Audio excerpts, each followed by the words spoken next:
အားလုံးပဲမင်္ဂလာပါရှင်ဖူပိုင်ရှက်ရှက်မှကြိုဆိုလိုက်ပါတယ်ဒီနေ့တော့ညီမကငဆုပ်ဆန်လော်ဟင်းလေးရဲ့ရုပ်ပရိသီကျော်လေးရဲ့နဲ့ထမင်းချက်စားပါမယ်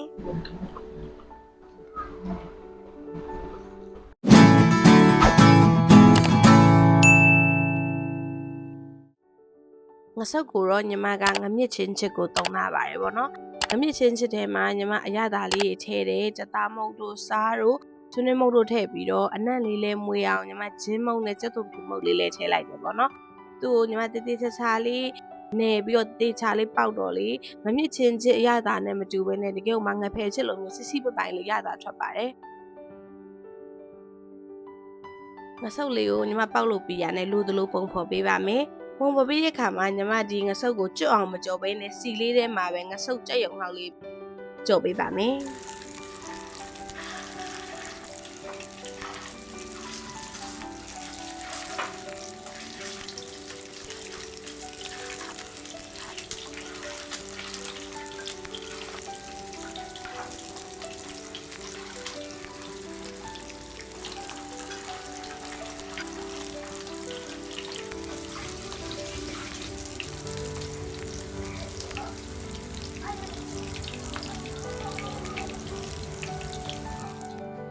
အဆုပ်ဆိုလို့ပြီးရနဲ့ညီမကျုပ်တို့နေပြူချင်းလေးကိုစီတက်လိုက်မယ်ပေါ့နော်။အကြောင်းတင်မုတ်လေးထည့်ပြီးတော့စီတက်လိုက်မယ်။စီတက်နဲ့လေးညီမမွေးလာပြီးဆိုရင်ကင်မွန်းကျွဲလေးထည့်ပါမယ်။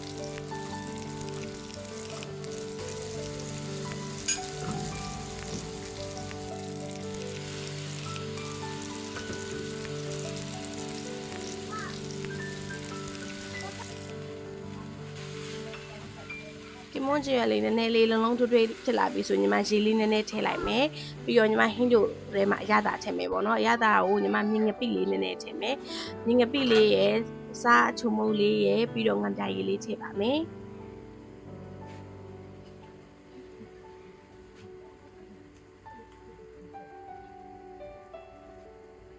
ကင်မွန်းကျွဲထဲမှာညီမအရသာလေးထည့်ပြီးရနဲ့ကြော်ရတဲ့ငဆုပ်ကိုထည့်ပါမယ်။ကြော်ရိုင်းငဆုပ်ကိုထည့်ပြီးတော့အဓိကအသက်ဖြစ်တဲ့ဆန်လုံးမုတ်ကိုထည့်ပါမယ်။ဆန်လုံးမုတ်ထည့်တဲ့အခါမှာကိုပေါ့နော်ကိုစားချင်တဲ့အနေထားတိုင်းမှာပြစ်ပြစ်လေးစားချင်ဆန်လုံးမုတ်များများထည့်လို့ရပါတယ်။ညီမကတော့မပြစ်မကျဲလေးဆိုကိုလိုတလောက်ထည့်ပါတယ်။ပြီးတော့ရေလေးနည်းနည်းထည့်ပြီးတော့အဖုံးအုပ်ပြီးတော့ပွက်ဆူရဲ့ဒီတည်ထားပါတယ်။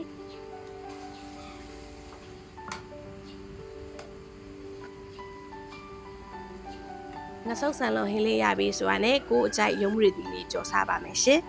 ရုံးမရီတီကြော်ဖို့အတွက်ပုံမှန်တိုင်းပဲကြက်သွန်ဖြူလေးကိုစီတက်မယ်စနွင်းလေးထည့်ပြီးတော့တီးထားတဲ့ရုံးမရီတီလေးတွေထည့်လိုက်ပါမယ်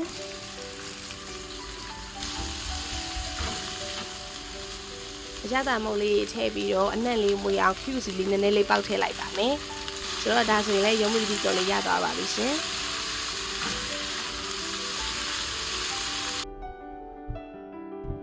ဒါငပိဖြော်ရတာပေါ့နော်ပြပြနေနေလေးငပိဖြော်လေးထည့်ပါမယ်ဆန်လုံးဟင်းလေးကိုလည်းနေစားရတာကြိုက်တယ်ပေါ့နော်